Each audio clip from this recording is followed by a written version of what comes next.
This week we have Kathleen Mercury, who is an amazing human being. She's also the co-host of Games in Schools and Library and on board games, and she's great at designing. She's a teacher. She knows so much things. What else is part of your biography or intro, Kathleen? Well, as I just said, I got to be my first like Comic-Con panel. I mean, virtual Comic-Con because everything right now. So that was kind of fun just to like have that kind of stamp on it, you know? I mean, really just ego probably, but that's cool.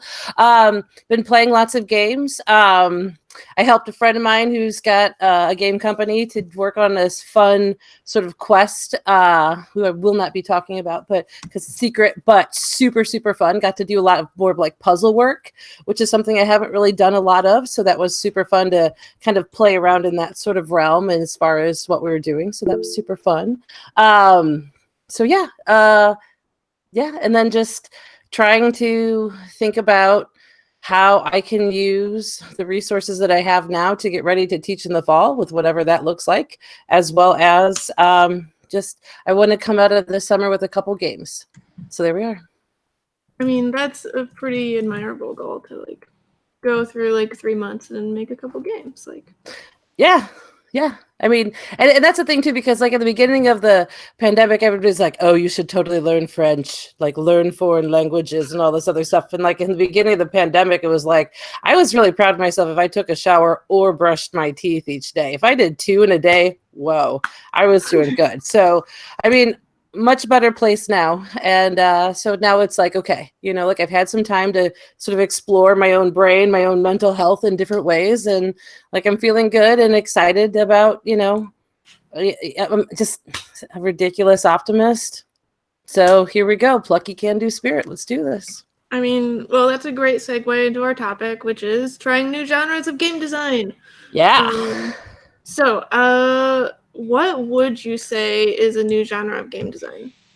Well, I mean, I think we're all trying to find something that is unique, novel, hasn't been done before. So however bold or brash we are, or if we want to make tiny little minute changes to something, what I was sort of seeing this as is when you explore a type of game that you haven't messed around with before, and just the sort of like the challenges that come with that. You know, I'm playing around with a dice game, and it's also a game that will probably have a social deduction aspect to it. So how can, and I haven't worked really with either one of those. And so when when this came up as far as, you know, and what we wanted to talk about today, that's why I was actually really excited to make this the topic, because like I'm right there in the weeds. You know, I usually shy away from dice because or they're so minimal, you know, where it's like basically a very narrow little range. Because the game that I have with Whiz Kids that's, you know, in the hopper now, that one does have a dice rolling mechanic. Now it's not roll and move purely, but I mean, you roll the dice and it's going to determine how you move, you know. So how we work those dice to get the probability range where we wanted to have like enough press your luck, but you know, but enough where you weren't going to have this crazy range where somebody's going to be out because of the roll, or they're going to win instantly because the roll. So it was interesting, like playing around with like dice that way, but it was still in a very specific, familiar kind of thing, like as far as dice for movement. But now if I'm looking at dice in terms of randomizers, in terms of information for players, it's just a new kind of thing I've been sort of kicking around with. And even just making the dice, and I realized, oh, this is how I thought I was going to make these dice does not make sense, you know, from a manufacturing standpoint as well as from a game standpoint. So I immediately made changes to those. But now I have like these dice that are very specific, and I have an idea of what I want to have, sort of, and there's 18,000 blanks in between. So that's my question, is what do you do, or how do you approach, and this is the question of myself, and certainly for anybody who wants to chime in, you know, but how do you approach, or has anybody taken on like a style of game that's completely different from anything they've done before, and like how have you done it? So I have an answer for that. What I am doing, like, so I've never done like a spatial tile layer before. So I asked a few friends to be co-designers. So Mhm. like instead of just me having my own ideas of how this game would go, like they also have ideas. So like between the three of us, hopefully like we can make this game that's completely different than what I've done before, Mhm. and we can all learn together. And it's so far it's been going really well because like whenever I get to a part where I'm like, I don't know, like one of them has an idea. So Mhm. Yeah. For me with new designs, it's often that I've sort of dismissed a particular genre for a while. Like I used to think co-op games were not that great. Um, and then I come across a game that changes my mind about Mhm. that genre, and it makes it gets me excited about trying to make new games in that genre. Like I guess Mhm. the most recent example is Mamma Mia, which is a game about making pizzas, and it's a memory game. And I used to dismiss memory games as just something for kids, Mhm. just like match two type things that aren't all that great. But it really changed my mind, and now I'm sort of more on the lookout for memory type mechanics. You know, it's a great one. And this is one Deja Vu from Amigo games. And I think this was a Kinder Spiel des Jahres nominee. But it's one where just real quick, there's all these really thick tokens with symbols on them, and some look very, very similar, like an orange and white striped shirt versus an orange and white striped vest. But there's all these tokens, and you put them on the table, and there's a deck of cards, and on each card it has 1, 2, or 3 of those tokens. So you flip over a card, and everybody's like looking and staring. You flip over another card, and when you think you've seen the same token twice, you grab it from the center, and then you go through. And then if there's any cards that come up that have a token on it, well, obviously you made a mistake and you're out. You don't get any points the round. But the fun thing about the game is it's played in 3 rounds. So when you're flipping over a card and have I seen that before, it's also have I seen it this round, or did I see it in a previous round or the previous round? And I tell you, like in that game, my students destroy me. And I think it's just because they have these sweet little unfettered minds, not plagued with the worries of adulthood, that they can just focus on just the little symbols and that's it. But they clean my clock with it. But it's like surprisingly like brain burner thinky. And I love it for a memory game because it's so, and that's one thing that's about like a game like that is so perfectly simple in terms of what it does, but it does it so well that there is a very good, very real game there, you know? And so that's, I guess, when it comes to co-ops too, is I'm not a huge fan of co-ops either, but what I think from a design standpoint is they really make you think about progression and really working at balancing and understanding where a player is at a certain point and how the game can just stay like one step ahead. And so that as players get better, more skills, the game can stay one step ahead. And I think, even if you don't ever want to, if you're not into co-op games, that type of design seems really interesting because it means you really have to understand your game well as like a complete engine and understanding how all of those pieces really like push, towards a satisfying conclusion. Yeah, Yeah. I think that's Uh, interesting. and just to clarify, I used to not be a huge fan of co-ops, but now I Mhm. like them. Mm, um, because Spirit Island was the game that changed my mind on that. And then after that, I just started looking out for other co-ops that didn't have the aspects I didn't like about them, and sort of mhm, figuring out what made co-ops good and what made them bad from my mhm. point of view. Well, I have some co-ops I'm working on now. so what are you doing in your co-op games then that are palatable for you? What Well, are the things that you're trying to avoid and how are you approaching that with your design?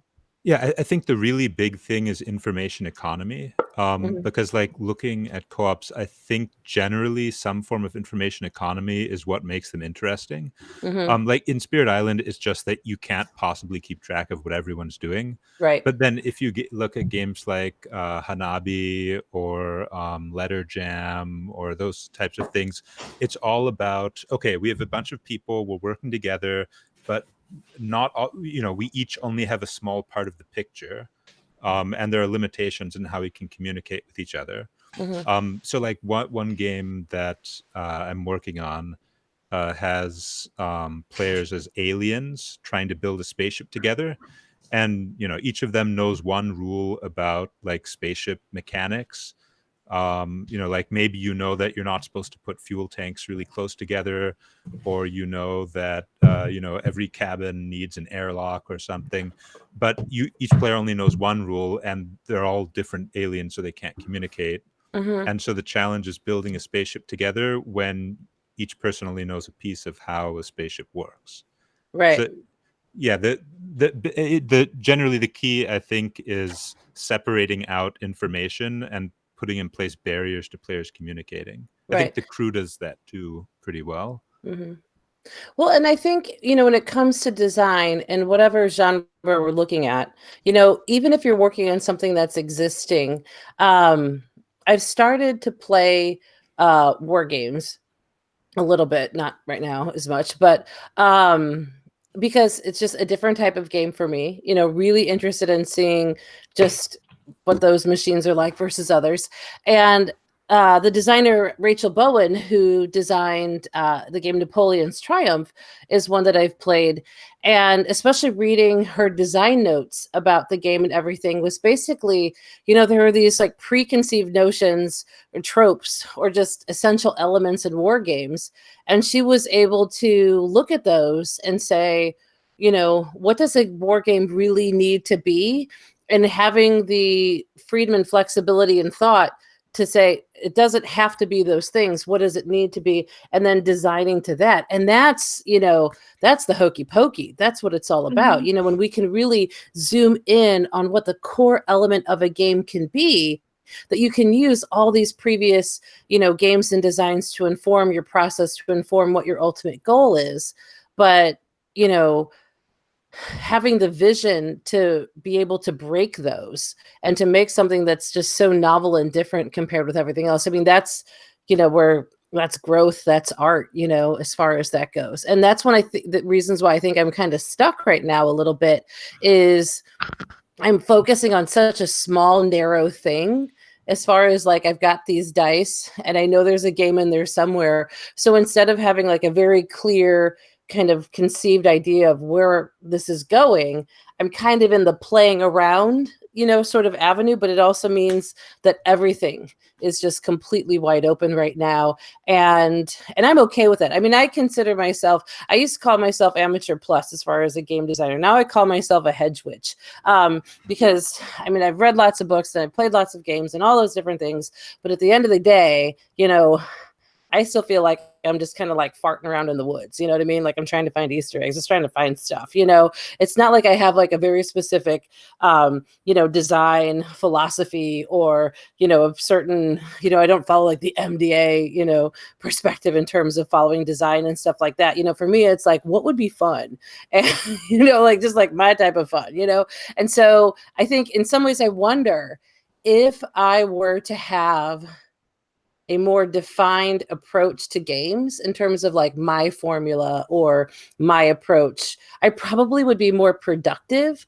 But I think sometimes when you have that, well, one, it's going to take work to get there. It's not like something that just like magically falls into your head. But also, if you're so defined on that, like, does it limit you? Or does it make you more productive? Because right now is really a big open time for me as far as design goes, which is why I'm enjoying this mucking around aspect. What exactly?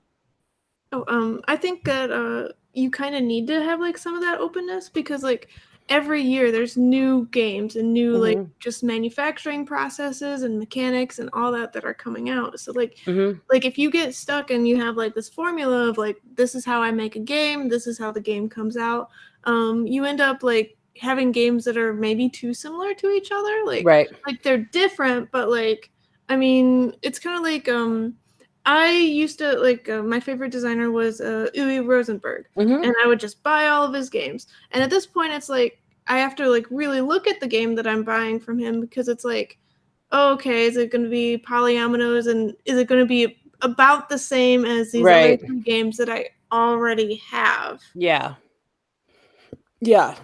Yes, and that's and I because I used to sort of think of myself with like my first 3 games were all about how players actually interact with the gaming space. From a big dexterity game that's very much like a world, a modular race board where like players can choose how they want the shape of the board to go.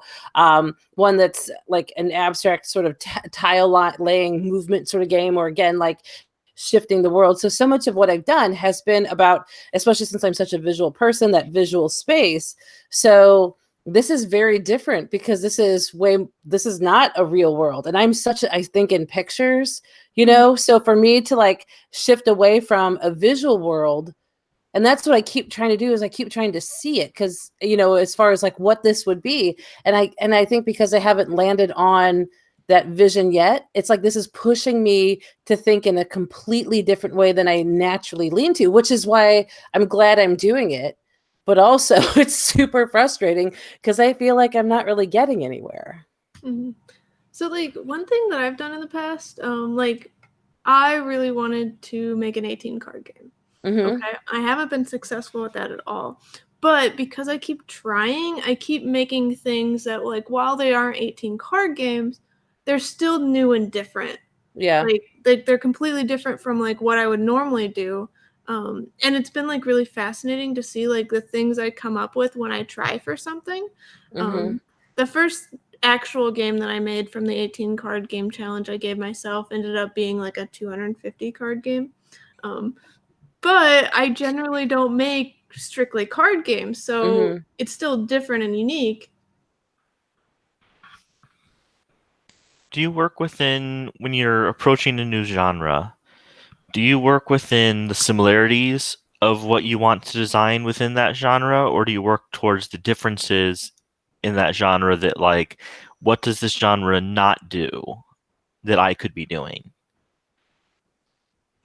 I think I've done both. Like I've approached it from I saw this in a game and I super liked it and I just wanted to like see something else with it. But I've also gone and been like, oh, okay, so like I played this game and I wish I could have liked it, but it had this thing, this like aspect that I didn't like, either like the player interaction or something like that. Mm-hmm. And I've just approached it with like, what if I had like a worker placement game where the players like actually like positively interacted with each other, like just like a twist on it a little, or like something that I haven't seen all that much, and then see where the idea takes me. Mm-hmm.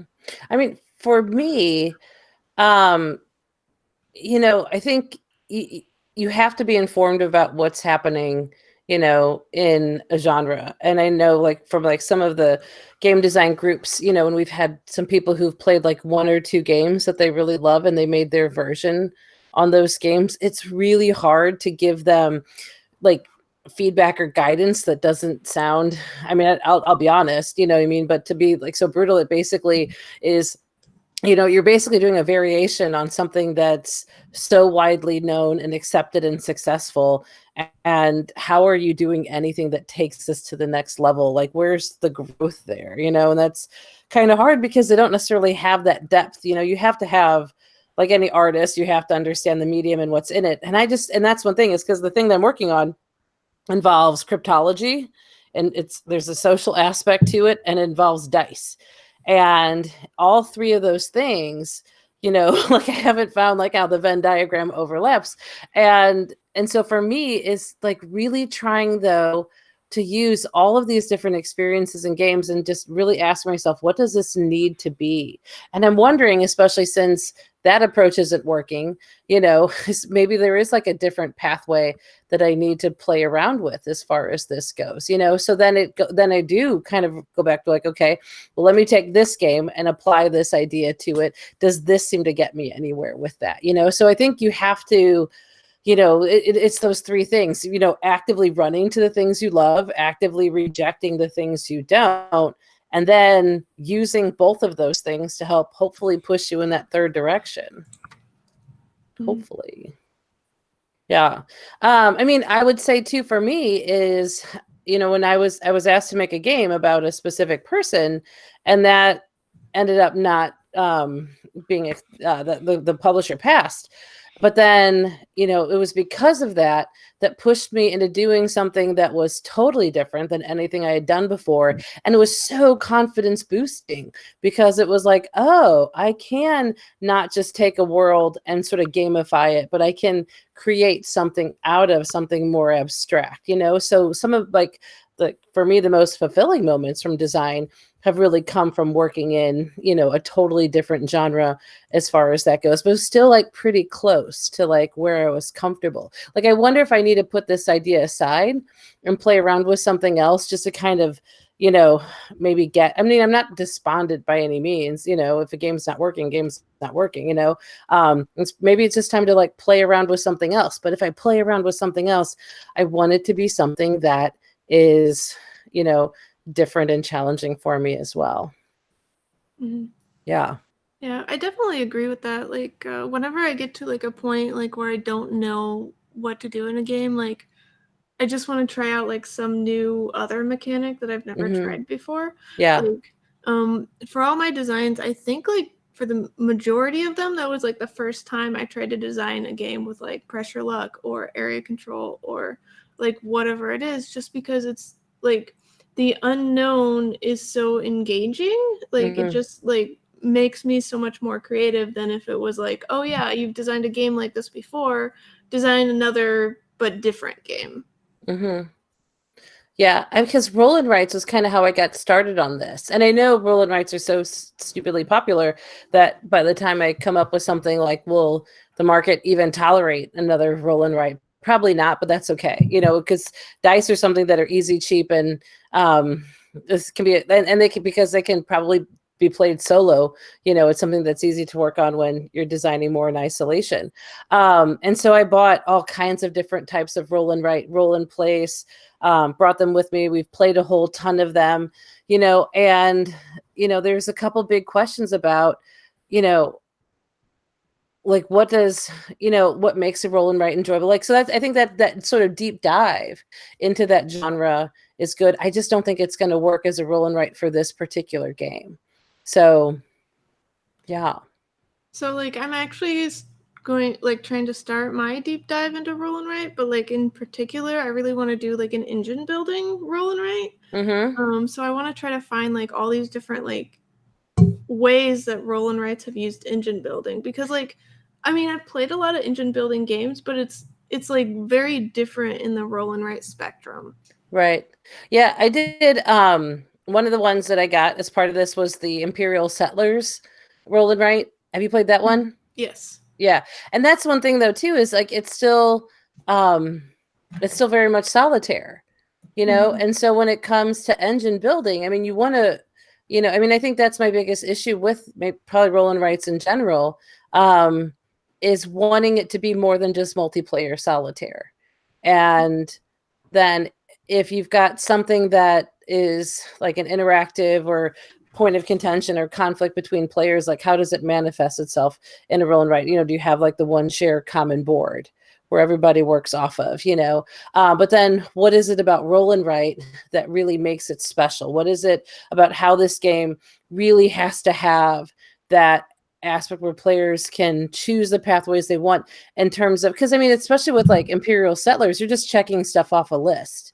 You don't really like the board and the writing aspect. It's basically like Yahtzee, it doesn't have to look like anything, but if you actually have that physical space, then, how can you use that physical space to create interesting conflict between players? Because especially if it's a roll and write, like, I mean, no roll and writes in my mind should be played with pencil. It should all be pen.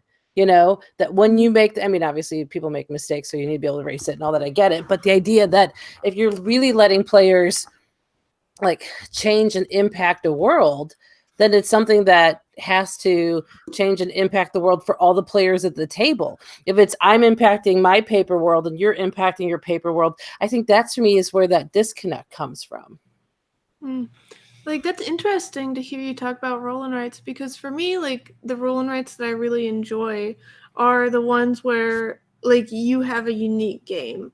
Like, you do something like, and based on the dice, you do it in a certain order, that you're not going to get that game again. Like, unless you play like thousands of times. Like, I like when you have like a certain amount of player agency and you can make the choices. Like where you said that Imperial Settlers is just a list. Like you're just crossing things off. Like somebody else could do that exact same board, like maybe not even without realizing it. But the ones that I really like are when it's like, oh, at the end of the game we can compare and like look at this thing that I did and look at this thing that you did, and they're both cool, but they're very different. Right. And I enjoyed playing the Imperial Settlers game. It just, you just think about the things like what else you would want it to be or what you were kind of hoping it was going to be. Oh, there was another game that reminds me of that. It'll come back to me. Maybe Corinth? Corinth, I haven't done that one yet. But go on with what were you saying before though? So Corinth, one reason why I like that is like, well, there is like the checkbox section where you choose like the different things to collect. But you can make a pathway. Like there's a walkable section where you're going through the market, and each time you're going to go through the market in a very different way, because the dice, like depending on when you choose to walk, you have to keep walking on a path. So I think that's one of my favorite roll and writes, probably just because like you can do something that's very different than what another person can do. Like you don't have to walk on the path, or you could solely walk on the path, and that's your choice. Yeah. And I guess it's for me, it's that sort of like reveal at the end. It's the same way where Stefan Feld games and there's a little bit more common information, but when you have that sort of like point salad, that it can be really hard to tell unless you're super mathy, which I can do it, but I don't really care to. You know what I mean? Like I like immersive, really thematic games. And so if I'm playing one of those games, like, yeah, I'm gonna do my best, but I'm not the player that takes it to that next level. So that's okay. But that's the thing though. It's like if everybody's sort of like comparing at the end how we all did, I get it. It's just for me, that's not, I guess, where I would want my games to be as far as that interactivity goes. Because the other thing that I've been doing, which has been really interesting, is running games weekly for my friend's law firm, once a week for lunch. And they're all IP lawyers. So they're all like insanely brilliant and doing everything from like Spyfall to Wordsy, Say Anything, Wits and Wagers, And so, and they're not necessarily gamers. I mean, they're very smart. They're happy to play any game. So it's been really interesting trying to pick games that I can run over Zoom and that also will appeal to them, but also that they'll enjoy playing, that, aren't too like complicated. It won't take 20 minutes of me teaching the game, like something that we can jump in relatively quickly, and that's been sort of interesting too. I mean, on the minor way, but as far as like wanting them to have a really good experience and from all of their different backgrounds and everything, and how can I take and change the games to fit what it needs to be for them. It's just plus the whole like game show host aspect of it's been kind of funny too. But that's the thing, and so, but they're also like, well, we'll play your games, we'll try your games. And so that's when I've been kind of like, I want to try to come up with some sort of Zoomable party game where that people could play, that they could get, 20 seconds to explain, and that it's something that you can facilitate really easily for people to have that sort of experience, but there's so many out there. So how do you figure out like, what's that one, So, yeah, I mean, right now, a lot of what I'm thinking about design wise are like great big question marks with not necessarily like directional arrows coming off them just yet. So yeah, so that's why I was excited to talk with you today, because I can get ideas from other people, other advice, like I'll take it. Have you ever gone into a genre with conventional wisdom or conventional rule that you're intentionally going to break with your design? Like, for example, I was watching a video a couple years ago, and they said one of the when you're building a worker placement game, one of the rules is that you want your players to constantly be doing something different and to be constantly wanting to change what those workers are doing each round. And I heard that and I was like, well, why why is that conventional wisdom? Can I turn that on its head somehow? Right. So I came up with an idea where workers get better at a task if you leave them on that spot, which then kind of breaks that conventional wisdom. Yeah. Doesn't it do something like that in what is it, Architects of the West Kingdom? Like the more workers you have in a spot. Yes, that's kind of a similar thing where when you put a bunch of workers on one spot, then all those workers get better because there's more workers there. Right. And that's what makes that game work, and also like defines that game within the space. When people, like, it's a worker placement game. Oh, okay, no, it does this thing, Yeah, that's really interesting. Yeah, I mean, because I think that can be a really good place to start out from design. Is if I were to do Enroll It Right, I would want it to be where there is that common space, and that by virtue of me crossing something off or claiming it, it will impact players not just for the round, but for the whole rest of the game. I think that's super, super interesting about having that permanence of a game, and the other permanence of by actually writing on something and changing the board. You're not just renaming something or laying a token on something, wanting that destruction of it, like, how can I make graffiti the Roll and Write? You know what I mean?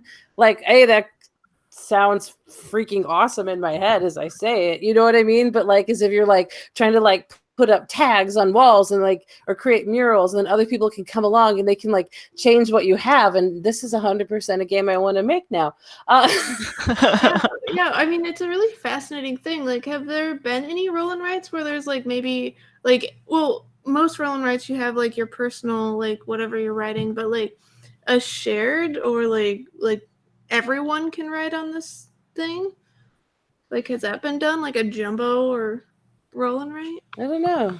Because so often they're just like variations on Yahtzee, right? I got my little pad of paper. You got your little pad of paper. I really like Roll Through the Ages, and what's the new version that they came up with? Era or whatever, the big game with all the pieces. It's basically Roll Through the Ages, but they like had the dice are a little bit more interactive because it was one of the early Roll and Writes. You would, while somebody was taking their turn, everyone would just sit there patiently. There was like one thing that could like create a negative impact on other players, but otherwise it was truly multiplayer solitaire, and not only multiplayer solitaire, but multiplayer wait your turn solitaire. It wasn't even like every player was doing it. This is, I think they tried to address some of those concerns. That one of the things that's shared is there's the little buildings that you get that you actually build onto your board. And those are finite. So if a building runs out, no one else can have that type of building anymore. So there's that aspect of it.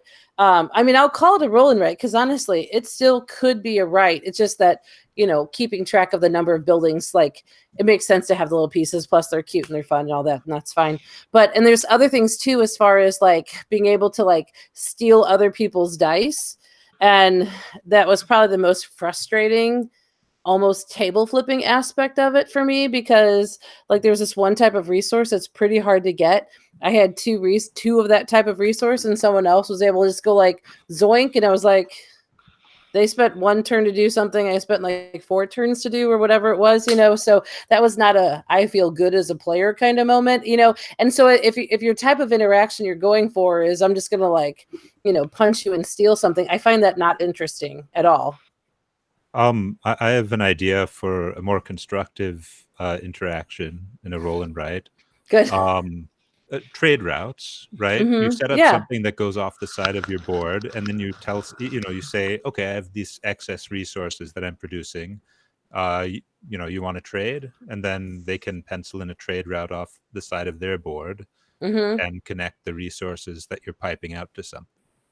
Yeah, even if you had smaller little pieces of paper where you could build and connect all out, and then your trade route could actually go on other people's papers.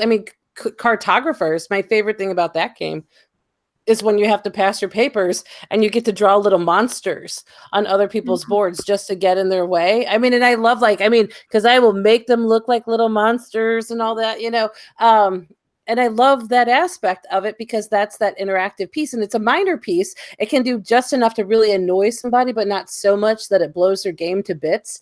And that's really, I mean, my friend John Brigger, he did the development on it, and I know how hard and long he worked to get that just right to that point, because that's like threading the needle, getting just that aspect right. But I love that idea of, I mean, because if you're going to build trade routes, then yeah, they're going to impact other people's territory. You're going to build ports along, the edges of their country, like, why not?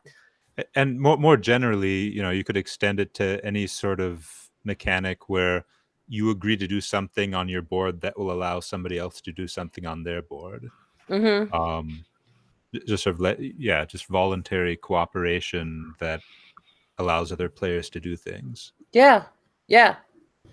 No, I like that. I think that's really cool. Have you done any type of social deduction games, Carla? No. Social deduction is not my forte.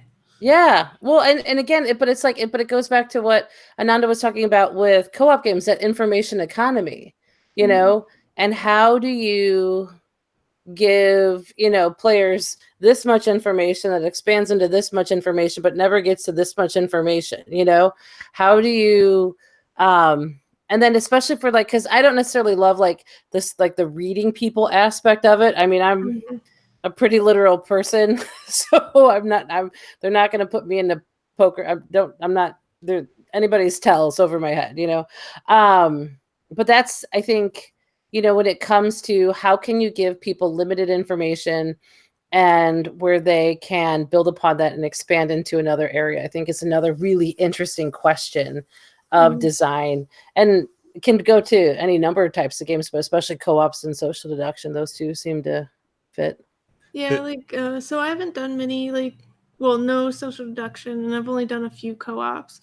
But in the co-ops, I really like it when there's like a physical aspect to it. Like you can't do something because like you physically, like you either don't have that ability, or like we're all different in some manner, or the co-op that I've worked on that is like the closest to publishing is it's a bag builder. So like your actions are based off of the things that you drew out. So like you have to put things into your bag and build that properly, and hopefully the co-op works out. I think it'd be like amazing to have more of like the physical aspects in the social deduction, because I'm like the same way as you, where it's like, if you're lying, I don't know, like this isn't the fun part for me. Right. I want to figure it out, but you want the puzzle. Yeah, the puzzle, like the logic puzzle of like, oh, okay, so Ananda says that he's this, so that means that Maddie can't be this other role or something like. Right. See, that's one of the things that I really like about, I guess, One Night Ultimate Werewolf in particular in social deduction games is I feel like it does a really good job of putting a focus on reasoning about people's motivations for why they're doing things. Yeah. Because in One Night Ultimate Werewolf, pretty much everyone has at least a little bit of an incentive to lie. But if you catch someone out lying, it's not just like automatically they're evil. You have to figure out, why they made the claim that they made. And so there is this logical aspect to it. But it's not just, I mean, I like induction games too, but it's not just pure logic. It's reasoning about motivations. And that I think is a really cool aspect that a lot of social deduction games don't do very well, but One Night Ultimate Werewolf really, really does. Well, and I think one of the strengths of that game is that it's fast, that it's 5 minutes, because like take One Night Ultimate Werewolf versus a game like Avalon, which I have played and I have enjoyed. But with Avalon, if you give yourself away early on, especially if you're one of the bad guys, like your game's kind of done at that point, and so the rest, you're like, if you really screw up, and so then you've got another 45 minutes of just being kind of just a sitting duck while everybody else is like trying to figure out what's left, and so the nice thing with One Night Werewolf is you can have a bad game where you lie, you get busted, but then 5 minutes later you can be back into it with a whole new fresh take and learn from it relatively quickly, to get better at that game. And I think that's a real strength of that one there, Yeah, because because with the dice game too, going back to that one, like every time I bring it up, I talk about a new element to it, but there's also a word aspect to it because it's cryptology based. So, so then do I have a word bank? Do I have players come up with their own words? Is it like how far out of the realm is too far of the words? Like what would be an easy word? What would be a hard word? Do I need to have all these words linked together to give an overall clue since it's got this espionage theme? You know what I mean? It's like, I don't know if I've got too many things. And if I just said probably what I'm trying to do, like it would probably make a lot more sense, but I guess I'm just wanting to rumble around in my head a little bit. But yeah, so then like there's that aspect too. I mean, the nice thing about a word game is, the alphabet is finite, that if you have a word bank, then there's a specific thing that you want players to go to. And if it's a word like, was code, CODE, well, that's a 4-letter word with a, consonant, vowel. Like there's lots and lots of words that can fit that. So to like, Yeah, I've actually recently been very interested in word games too. I have two that I'm working on. uh-huh. And one of the things that I've found about word games is, people are able to make some predictions about what words are possible given just a few of the letters. Mm-hmm. And it's interesting because with language, people can recognize patterns that they wouldn't be able to in like some more abstract system. Mm-hmm. When I'm working on word games, I try to focus on areas where I want people to look at letters that are available and try to think of words that might match those. Mm-hmm. I'm sort of looking for patterns in language. I Right. think is a good way to go with that sort of thing. Yeah. Well, I have a question then about party games. How important is it in a party game that there is a clear winner? I don't think it's important. Like for example, the Okay, game. so I'm gonna jump in then. What would then why would you want to make a game, or could you make a game where in a party game, if we're talking about taking like, nope, you don't need to do that. Okay, fine. Then how can we make a party game where there really is a clear winner and that does matter and that is part of the fun? Well, I think there are examples of both, right? I mean, so for clear winner, like, I mean, would you consider code names to be a party game? Yeah, I mean, yeah, I mean, because I think in terms of when I think party games, I mean, it definitely is certainly social, and that one definitely has clear winners. Thinking about games like, where they're like get to know you games. I don't even know if this even makes sense, but like say anything, where it's like, tell me the favorite Muppet, you know what I mean? Like, because there's a point system in that, but it's like, how important is the point system really? You know what I Yeah. mean? And, but is there, so looking at that relationship between like, then if it's not really a game as far as the winner goes, is it more of an activity? I don't care about having that discussion. You know what I mean? Like if something's fun, something's fun. And if you like throwing sticks at the wall, then you can call it a game and I'll never tell you otherwise. It's totally fine.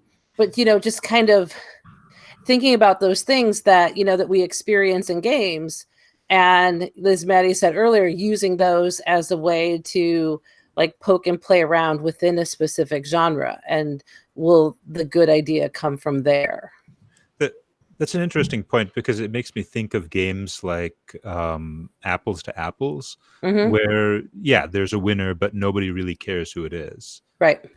Because the game isn't heavy enough for it to feel like it's an actual victory. Mm-hmm. It's more about just having fun, putting together random cards and, seeing what people say. And some games don't. Well, actually, it's interesting. So there's this old game. I think it's called Eat Poop You Cat. Oh, that is my favorite late night party game, bar none. Favorite. Yeah. So in the original version, I don't think it had like a winner or anything. It's just just having fun making Yeah. drawings. I mean, so if Right. people aren't familiar with it, it's basically telestrations. This is the public domain. It started off as even a game called Beautiful Corpse, where you take a piece of paper, fold it, and one person would draw the head, and the next person like the torso, and then like the hips, and then the legs, and you would reveal. This one is you write something at the top. It could be a song lyric, it could be a quote, and then you pass it to the next person because the paper is folded accordion style. You pass it to the next person, and then they draw what you wrote. Then they fold over your words so that the next person only sees the picture. They write the caption. You fold it over, the next person sees the caption, they draw it. So it's really about that evolution. When you have people who are amazing artists, it can be hilarious. When you have people who are terrible artists, it can be hilarious. When you have people who draw rebuses, it's super annoying.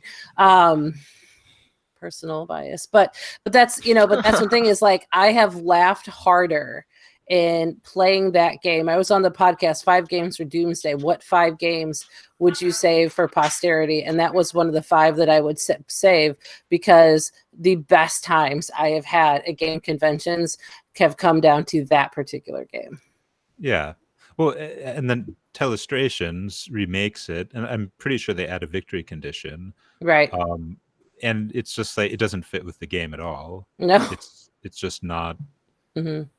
Well, and what I like about Eat Poop You Cat is you can come up with whatever you want, and so like if there was like an in joke, or I mean, a friend of mine was making fun of something about me, don't worry about it, but the point was when he wrote at the top of the paper, let's go throw dirt at the gardener, Squiffington, it was directed at me. Okay.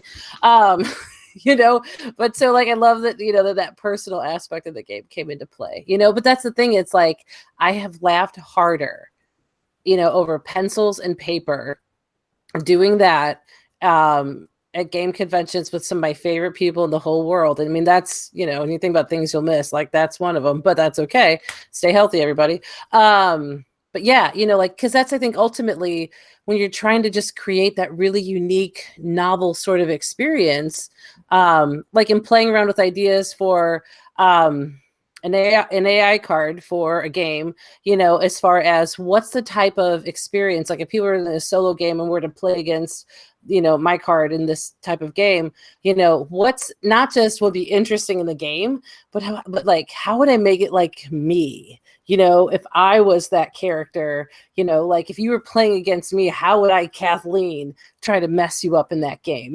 Just Yeah. So I guess with party games, maybe one important thing is to figure out, when it's appropriate to have a victory condition. Like in Codenames, for example, I think the victory condition is good for that game because for sure. It is definitely a competition between the two teams.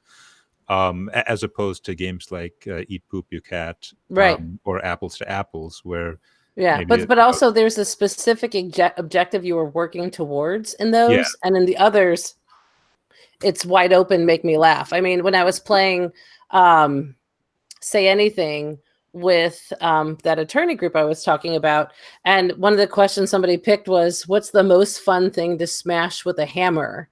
It was everything from the patriarchy to a watermelon to a giant mountain of cheese, which was a reference to something else, and it just like, but the fact that like you have all those things come together in that moment can make it the game what it is, and you don't need to have that winner. But can you have, so just, and that's the thing is, if the answer is probably not, you don't need to have a winner really, or points really for that type of game. Yeah, I'm not saying that they're wrong that they don't, but it always makes you wonder if you can figure out suddenly a really good reason why. Is it either going to be a game where people feel constrained by this scoring system you put in there, or is it really going to push people to have like a meaningful sense of like competition and victory, but still keep that party game aspect? Yeah, like so when you brought up the whole have a winner for a fun reason and have it be like part of the game, like that made me think of the whole like king making aspect, where like normally king making is bad, but like if there was a fun reason, like a fun legit reason to like utilize this mechanic that people hate, that would be a great game design. Oh my gosh! If you make king making the social, I wouldn't even say the social deduction word. We don't like that one. But king making the party game, Carla, I'll play test the hell out of that. You know what I mean? Oh my gosh! Like it's almost like, nobody wants to be like the titular leader of some sort of like kingdom, because it just means they're gonna die. Like, oh no, I put forth Lord Ananda, because truly Lord Ananda has been blah blah. I don't know. That seems funny. That you're all just basically like trying to like out polite each other to death. You're like, oh no, sir, please, you go ahead of me. But then like have like a real objective reason to do that. Well, but There's a couple of games like I can think of that are party games that have distinct winners, and I think where it comes down to for me is what the point of the meta game is within the party game genre. So a game like Codenames, the meta game is to understand how your friends correlate words together. Mm-hmm. And that has a very who's the best at kind of reading people's minds and figuring out those connections. Mm-hmm. Has a very meta who's the best idea behind it. But then a game like Say Anything or Apples to Apples, where the meta game is just making people laugh, then you don't need to have, well, who's the best at making somebody laugh, because it doesn't matter. It's the meta is, did somebody laugh? Right. Well, and that's why I actually took Apples to Apples out of my classroom years ago, because when students would play it, then they wouldn't even like pick things to try to be. They would just randomly throw down cards to then see like what was the funniest random card. And at that point, I was just like, okay, like you might Exactly. just no. Just no. If I'm going to give you time in my class to play games, they're going to be games that at least does something, as opposed to just decorating the floor. But yeah, that's funny. Is there, okay, so question then for anyone who wants to jump in. Is there a type of game that you are interested in designing that you have not yet dipped your toe into? Memory games. Mm-hmm. So far, I only have one example. Well, I haven't tried Deja Vu, but so far I've only have one example I've played of a memory game that I think is that interests me from a design standpoint. Which one? Mamma Mia. Oh, right. Okay, yeah. I'm not familiar with it. So I have two games, or two like mechanics that I've been trying to like work into games. One is I Split You Choose, where I just want to make an I Split You Choose game where like it really matters. Like a lot of them are super light games, and I want to make, I don't know, like not a heavy I Split You Choose, but like maybe a medium weight. Yeah. Oh, I could see people going bananas over that one, because I think a lot of people who love I Split You Choose games are heavy gamers, because it's a really meaningful choice that you make, and in light games like Piece of Cake, which is my favorite version. It was re-implemented later as like New York Slice, but I like the art better in Piece of Cake, and it's cleaner. There's not all the other stuff they threw in there. I like both, but I like Piece of Cake better. But yeah, I mean, you definitely can like think out what you're doing, but because it is light, you're not having to like, it's still a relatively quick decision.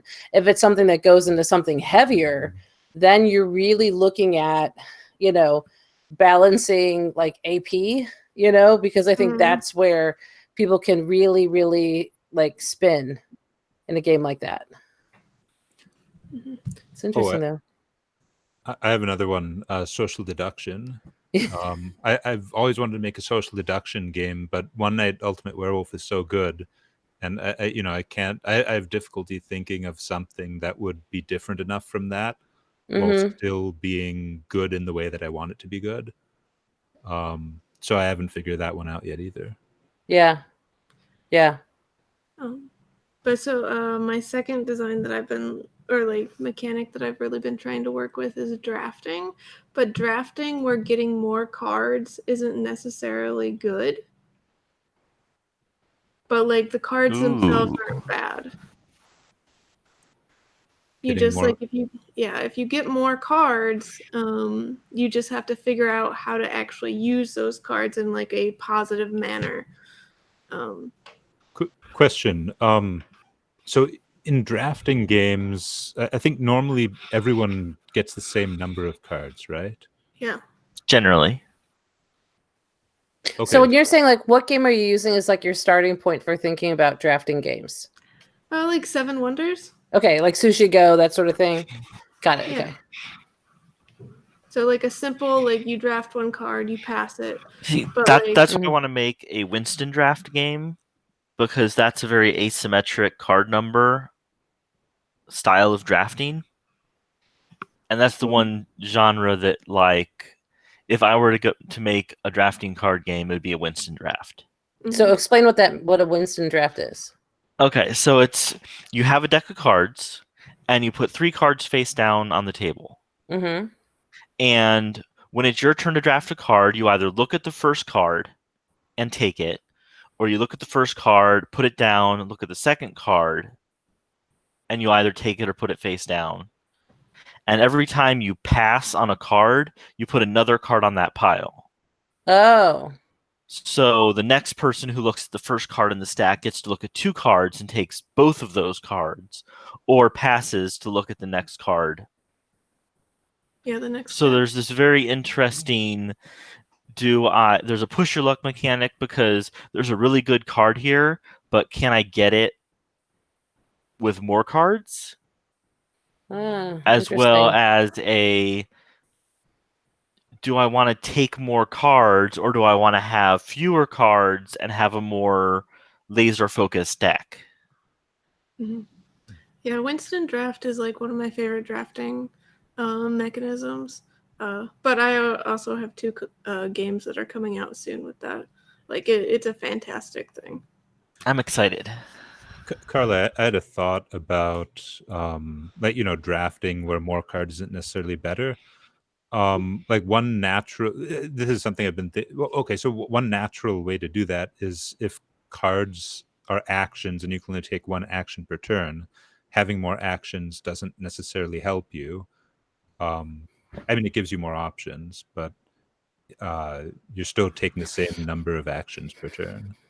Mm-hmm. Yeah. I mean, I think what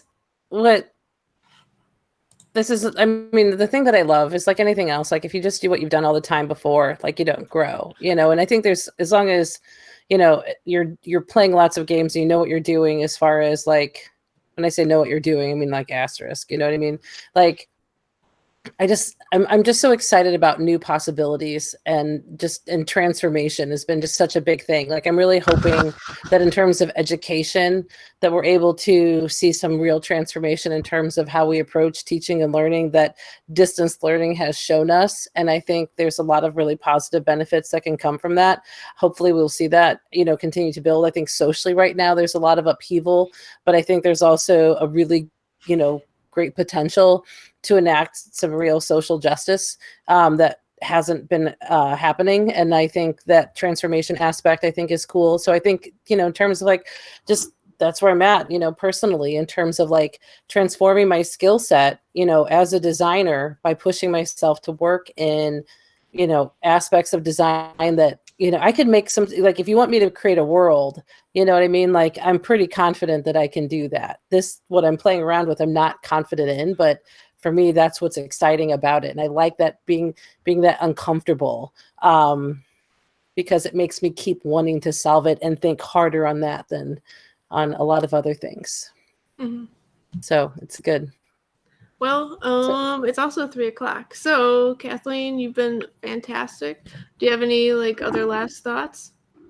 I mean, good luck with. Oh, I love you too, Rachel. Last thoughts. Keep mucking stuff up. You know what I mean? We are all just trying to figure it out as we go. And so, one of the things that really helped me during quarantine is I really loved John Krasinski's Some Good News. And there was the one episode he did for graduation, and he brought on, like, he had all these kids who were graduating from college, and they had these questions. And so he's like, well, these amazing questions, I can't answer them. So this one girl, she asked her question, and boom, he brought on Malala. I'm like, another girl asked her question. It's like, oh, hello, Oprah, Jon Stewart, Steven Spielberg. And they had some really, really amazing pieces of advice. If you haven't seen that one particular episode, it's worth seeing. I mean, it brought me to tears in terms of just listening. But one of the things, especially for Oprah, she gave the story about how she got hired to do the news in Chicago, and she got fired. Or she didn't get fired, they took her off the news, and she just thought her world was ending. But then instead of firing her, they had her host the daytime talk show. And she said just from that first day, she felt like she was home. She had felt like she found her place, and that failure leads us to new opportunities that we hadn't pursued yet. And I think especially for the pandemic has been so hard on so many of us for so many reasons, when we're worried about ourselves and our family and our communities and our world and all these other things.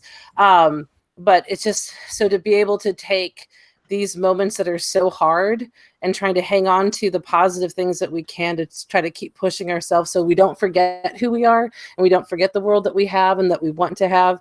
I think it's a really great time for us to know ourselves more than we ever have before. So I'm excited for everyone here, and I wish you all the best of luck, and I can't wait to play your games. Oh, thank you, Rachel. Well, thank you so much, and I hope everyone has a great day. Cool. If people want to follow you, how can they find you, Kathleen? I'm on B2G as Funk Donut, one word, because I love donuts. You're very welcome, everyone. That's so nice of you. I'm on Twitter irregularly at Mercury with 7 M's, and my website, KathleenMercury.com. So if there are people who want to teach game design, I put all of my resources on there for free. And so semester plus of work, just Google Docs, use it all, go for it. So I'm happy to share. Okay. Oh, and it's amazing information if anyone just wants to read it and find out more about game design. So, well, thanks. Okay. Cool. All right. Well, have a great afternoon, everyone. Thanks. Thanks so much.